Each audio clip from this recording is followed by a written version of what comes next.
नमस्कार दोस्तों, आप सभी को मेरे YouTube channel BT power classes में एक बार फिर से स्वागत है। आज की इस वीडियो में हम बताएंगे जो बीए सेमेस्टर 1 का जो हिस्ट्री, जिसका भी ऑनर्स हिस्ट्री सब्जेक्ट है, उन सभी के लिए बहुत ही खास वीडियो होने वाला है। इसलिए वीडियो को बिना स्किप किए वीडियो को एंड तक देखने का ज़रूर प्रयास कीजिएगा।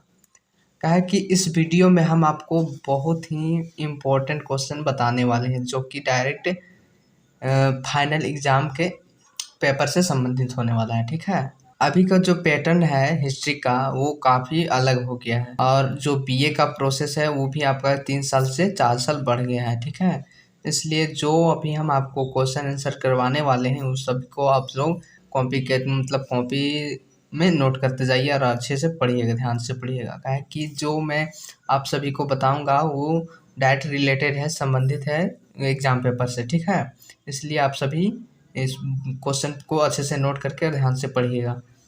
तो आइए बिना समय व्यर्थ करते हैं वीडियो को स्टार्ट। इससे पहले कि आप लोग मेरे यूट्यूब चैनल पर पहली बार आए थे तो प्लीज़ चैनल को सब्सक्राइब कर बेल आइकन को ऑन कर लीजिए, और अगर वीडियो पसंद आए तो लाइक कमेंट करना ना भूलें।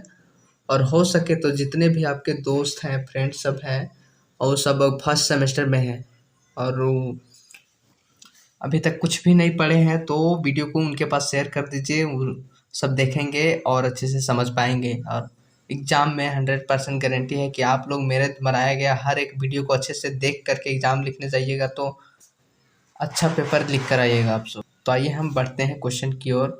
तो हमारा पहला क्वेश्चन यहाँ पर है कि भारतीय इतिहास लेखन के क्या स्रोत होते हैं।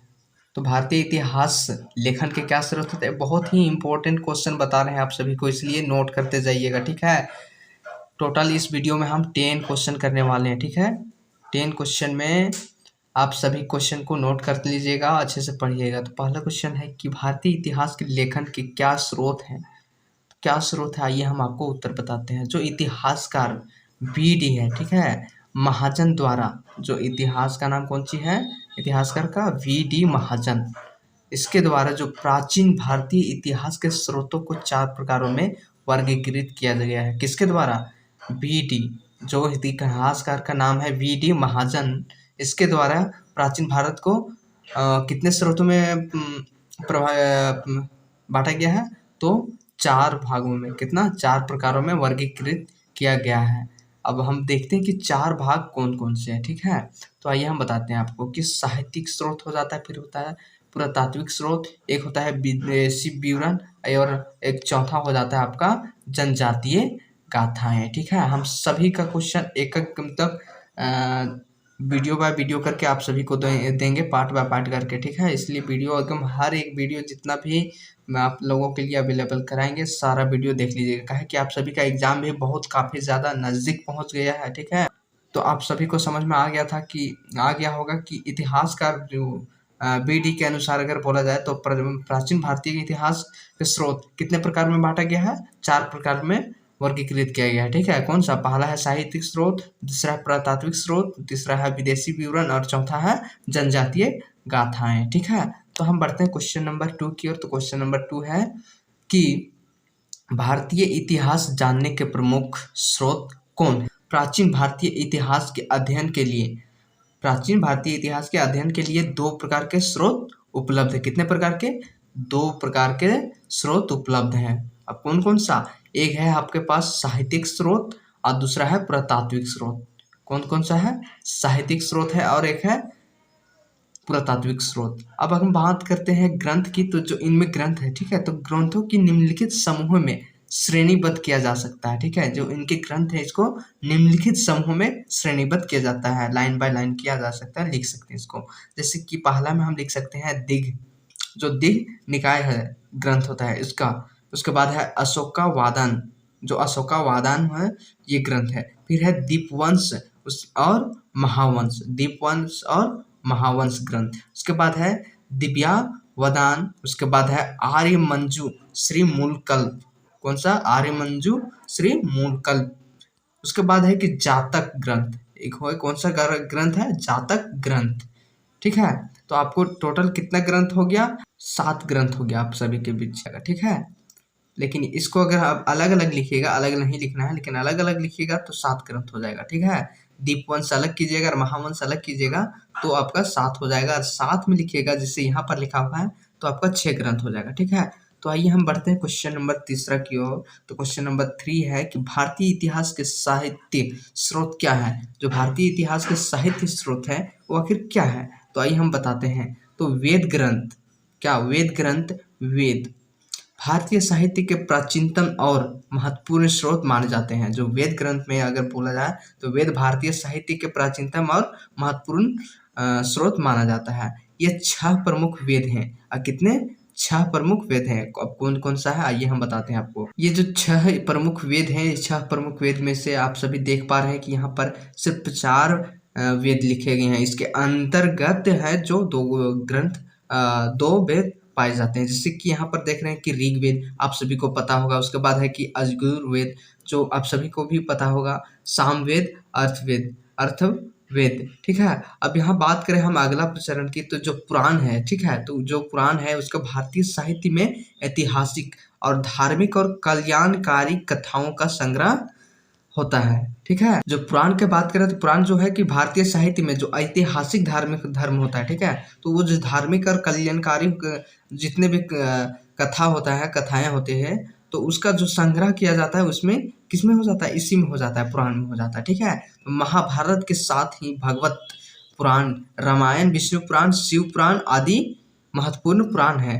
मतलब कि जो महाभारत के अंतर्गत हम माना जाए तो जो भगवत पुराण है, ठीक है, भगवत पुराण तो आप भगवत गीता भी काफी ज्यादा पढ़े होंगे, बहुत लोग पढ़ते हैं, अब पढ़ना भी चाहिए। उसके बाद रामायण हो गया, फिर विष्णु पुराण हो जाएगा, ठीक है, फिर हो जाता है शिव पुराण आदि। मतलब ये जो है कि मतलब बहुत ज्यादा महत्वपूर्ण पुराण माना जाता है। ठीक है, अब हम बढ़ते हैं क्वेश्चन नंबर 4 की ओर। तो क्वेश्चन नंबर 4 है कि पुरातात्विक स्रोत किसे कहते हैं, मतलब कितने हैं, सॉरी, पुरातात्विक स्रोत कितने हैं। आप सभी को पता नहीं होगा तो देखिए, यार पता है तो ये सब क्वेश्चन है कि शॉर्ट टाइप क्वेश्चन बन रहा है आपका। ठीक है, और लॉन्ग टाइप से भी क्वेश्चन पूछ सकता है, इसलिए जितना भी हम अभी तोड़ तोड़ के क्वेश्चन बता रहे हैं आप सभी अच्छे से पढ़िएगा। ठीक है, तो जैसे कि यहाँ पूछ रहा है सवाल में कि पुरातात्विक स्रोत कितने कितने हैं। ठीक है, तो आइए हम बताते हैं कि प्राचीन भारत में पुरातात्विक स्रोत में शिलालेख, क्या शिलालेख और कलाकृतियां, सिक्के, मिट्टी के बर्तन, मूर्तियां, स्थापत्य अवशेष और उत्खनन स्थल शामिल है।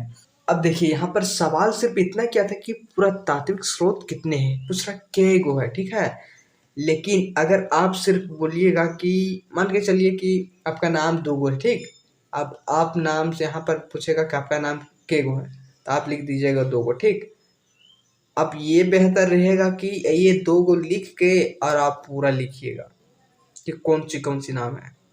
अगर आप पूरा नाम भी डाल देते हैं तो काफ़ी ज़्यादा बेहतर रहता है। ठीक है, वही चीज़ यहाँ पर किया गया है कि शिलालेख और कलाकृतियाँ और सिक्के, मिट्टी के बर्तन जो मिले थे, उसके बाद मूर्तियाँ, ठीक है, उसके बाद स्थापत्य, इस सब का अवशेष कब मिला था, उत्खनन के दौरान मिला था। उस खनन के जो उत्खनन हुआ था उस टाइम स्थल में शामिल था, ये सब वहाँ पर मौजूद था। ठीक है, तो आप सभी को पता हो गया कि पुरातात्विक स्रोत कितने तरह के हैं। ठीक है, बढ़ते हैं क्वेश्चन नंबर 5 की ओर। तो क्वेश्चन नंबर 5 है कि जो कौन सा प्रथम साहित्य स्रोत है।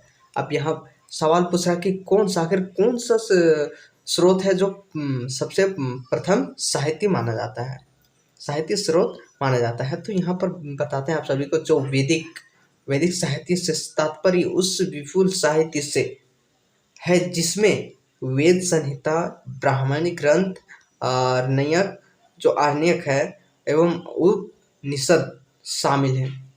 कौन कौन सा? वेद संहिता, ब्राह्मण ग्रंथ, आरण्यक एवं उपनिषद शामिल होता है। ठीक है, तो वर्तमान समय में वैदिक साहित्य के हिंदू धर्म के, ठीक है, हिंदू धर्म के प्राचीनतम स्वरूप पर प्रकाश डालने वाला तथा विश्व का प्राचीनतम स्रोत होता है। ठीक है, मतलब कि जो यहाँ बोल रहा है कि वर्तमान समय में जो वैदिक साहित्य होता था, ठीक है, तो ये जो है कि हिंदू धर्म के प्राचीनतम स्वरूप पर जो प्रकाश अधिक से अधिक डालता था, ठीक है, डालने वाला होता था, और उसी को क्या बोला गया है, तो विश्व का प्राचीनतम स्रोत माना भी जाता है। सवाल में आपका पूछ रहा था कि कौन सा प्रथम साहित्य स्रोत है। ठीक है, आप लोग इतना लिख दीजिएगा तो आपका नंबर कोई नहीं काटेगा। अब क्वेश्चन नंबर 6 की ओर बढ़ते हैं। क्वेश्चन नंबर 6 है कि साहित्यिक स्रोत कितने प्रकार के होते हैं। अब पूछ रहा है कि साहित्यिक स्रोत कितने प्रकार के होते हैं। वहाँ पूछा था स्रोत कितने प्रकार के थे। यहाँ क्वेश्चन नंबर 6 में है कि साहित्यिक स्रोत कितने प्रकार के थे। आइए हम बताते हैं कि जो साहित्यिक स्रोत है, इसमें साहित्यिक स्रोतों को तीन श्रेणियों में विभाजित किया गया है। कितने? 3 प्रकार के श्रेणी में इसको बांटा गया है अलग अलग में। तो पर धार्मिक है, धर्मनिरपेक्ष है और एक है विदेशी खाते। कौन कौन सा? धार्मिक और धर्मनिरपेक्ष और विदेशी खाते। तो साहित्य स्रोत हमें हमारे पूर्वजों के राजनीतिक, सामाजिक, आर्थिक, धार्मिक और सांस्कृतिक जीवन के बारे में जो है जानकारी देता है। ठीक है, आप सभी को पता चल गया। सवाल तो सिर्फ इतना ही पूछ रहा था कि साहित्यिक स्रोत कितने प्रकार के हैं। आपका आंसर तो यहीं तक खत्म हो गया, यहाँ तक खत्म हो गया। लेकिन जो आप यहाँ तक ऐसे हम लिख दिए हैं, आप ये चीज़ भी आप मतलब अपने दिमाग के अनुसार समझदारी के अनुसार वहाँ पर नोट कीजिएगा ना, तो जो और भी अच्छे से अच्छे नंबर मिल जाएगा। ग्रेजुएशन का मतलब है कि आप जितना अधिक लिखिएगा उतना ज़्यादा टीचर आकर्षित होगा और उतना देख करके आपको नंबर देगा। कम लिखिएगा तो आपका नंबर बिल्कुल भी नहीं मिलेगा। ठीक है, तो आप लोग समझ गए कि जो तीन तीन कितने साहित्यिक स्रोत कितने प्रकार के होते हैं? सिर्फ 3। तो इसको श्रेणी में कितने तरह श्रेणी में बांध दिया कि 3 श्रेणी में। ठीक है, अब यहाँ पर देख लिया आप लोग कि पहला में कौन सी था? धार्मिक, उसके बाद धर्मनिरपेक्ष और एक था विदेशी खाते। ठीक है, यहाँ तक खत्म हो गया आपका आंसर। लेकिन यहाँ कुछ एडिशनल बातें भी जोड़ दिया गया है कि साहित्यिक स्रोत हमें किस चीज़ के बारे में जानकारी देता है, वो सब यहाँ पर लिख दिया गया है कि जो पूर्वज थे उसका राजनीतिक, सामाजिक, आर्थिक, धार्मिक और सांस्कृतिक जीवन आखिर किस तरीके से मतलब जीवन यापन हुआ, वो चीज़ यहाँ पर जानकारी पर मतलब जानकारी देता है, उस चीज़ के बारे में यहाँ पर लिख दिया है। ठीक है, अब क्वेश्चन नंबर 7 की ओर बढ़ते हैं। क्वेश्चन नंबर 7 है कि लिखित स्रोत कौन कौन से हैं। आखिर लिखित स्रोत है वो आखिर कौन कौन सा है। ठीक है, अब इसका आंसर हम बताते हैं कि जो साहित्यिक स्रोत होता है, जैसे वेद, रामायण और महाभारत जैसे महाकाव्य और बौद्ध धर्म, जैन ग्रंथ, प्राचीन भारतीय समाज, धार्मिक मान्यताओं, दार्शनिक शिक्षाओं और ऐतिहासिक घटनाओं के बारे में बहुमूल्य जानकारी प्रदान करते हैं। ठीक है, जैसे यहाँ पर सवाल किया था आपका कि लिखित स्रोत कौन कौन से हैं, तो आप लोग नहीं समझे तो फिर से समझा देता हूँ कि जो साहित्यिक स्रोत होता है, ठीक है, जैसे कि यहाँ पर कौन से बोल रहा है? वेद, जैसे कि वेद हो गया, रामायण हो गया, महाभारत हो गया, और अगर एग्जाम्पल मिले तो महाकाव्य और बौद्ध धर्म और जैन ग्रंथ बोला जिससे हो जाता है। तो जो इसके जो प्राचीनतम भारतीय, ठीक है, प्राचीनतम भारतीय के समाज और धार्मिक मान्यताओं और धार्मिक शिक्षा होता है। ठीक है, और इनके जो ऐतिहासिक घटना के बारे में हमको बहुमूल्य जानकारी प्राप्त होता है ना, तो इसी को जो मतलब है कि लिखित स्रोत माना जाता है। यहाँ तो मेन पॉइंट आपका हो गया वेद, रामायण और महाभारत, महाकाव्य और बौद्ध और जैन धर्म। ठीक है, लेकिन यहाँ पर एडिशनल बात लिखा गया है, एक्स्ट्रा बात लिखा गया। ठीक है, आप सभी को भी ऐसा ही एक्स्ट्रा बात लिख देना है, इससे रिलेटेड, ये नहीं कि इससे हट के। अब क्वेश्चन नंबर हम 8 की ओर बढ़ते। क्वेश्चन नंबर 8 है कि वेदों की रचना कब हुई थी। आखिर जो वेद है उसका रचना कब हुआ था। तो आइए हम बताते हैं। वेद सबसे प्राचीन पवित्र ग्रंथों में से एक है। इसको क्या माना गया? जो वेद है वो सबसे प्राचीन पवित्र ग्रंथ माना गया है। और संहिता की तारीख, जो संहिता की तारीख है लगभग 1700 से 1100 ईसा पूर्व तक। ईस्वी नहीं है यहाँ पर, ईसा पूर्व है। ठीक है, आप लोग ईसा पूर्व और ईस्वी में अंतर मतलब अंतर देख लीजिएगा। का है कि बहुत कोई ईसा पूर्व की जगह ईस्वी डाल देता है और ईस्वी के जगह ईसा पूर्व डाल देता है। तो ये जो ईसा पूर्व है ये अलग है और जो ईस्वी रहता है वो अलग होता है। ठीक है, तो जो 1700 से 1100 ईसा पूर्व है, और जो वेदांग ग्रंथ है, ठीक है, जो वेदांग ग्रंथों के 700 संहिताओं की प्रति देता कुछ विद्वान, जो विद्वान है वैदिक काल के काल की अवधि कितना 1500 से 600 ईसा पूर्व तक, कितना 1500 से 600 ईसा पूर्व तक मानते हैं। कब से कब तक? जो वेदांग ग्रंथों के साथ साथ संहिताओं की प्रतिएता कुछ विद्वान जो है वो क्या करते हैं कि वैदिक काल के जो अवधि माना जाता है, समय अवधि, वो कितना माना जाता है? वो माना जाता है 1500 से 600 ईसा पूर्व तक उन्होंने वो सब मानते हैं। तो कुछ इसमें से अधिक जो प्राचीन होता है उसको माना जाता है, जिनके परिणाम स्वरूप एक वैदिक अवधि होती है, जिसका परिणाम स्वरूप क्या होता है? एक वैदिक अवधि मतलब प्राप्त होता है, जो 1000 ईसा पूर्व से लेकर 200 ईस्वी तक होता है। कितना? 1000 ईसा पूर्व से 200 ईस्वी तक। समझ में आ गया। अब बढ़ते हैं क्वेश्चन नंबर 9 की ओर। तो क्वेश्चन नंबर 9 है कि प्राचीन भारतीय इतिहास के स्रोत कितने प्रकार के हैं। आखिर प्राचीन भारतीय इतिहास के स्रोत हैं कितने प्रकार के होते हैं, तो आइए हम बताते हैं आपको। तो जो प्राचीन भारतीय इतिहास के स्रोत हैं वो आपका इसके अंतर्गत मुख्यतः, अगर इसके अंतर्गत हम बात करें तो इसके अंतर्गत मुख्यतः अभिलेख, सिक्के, स्मारक, भवन, मूर्तियां, चित्रकला आदि आते हैं। जैसे कि उत्खनन के दौरान अभिलेख, सिक्के, स्मारक, भवन, मूर्तियां और चित्रकला भी वहां पर उपस्थित था। अब पुरातात्विक स्रोत के अंतर्गत सर्वाधिक महत्वपूर्ण स्रोत अभिलेख है। और अगर पुरातात्विक स्रोत के अंतर्गत माना जाए तो माना जाए तो जो महत्वपूर्ण स्रोत माना जाता है वो है आपका अभिलेख माना जाता है। तो प्राचीन भारत के अधिकतर माना जाए तो अभिलेख पाषाण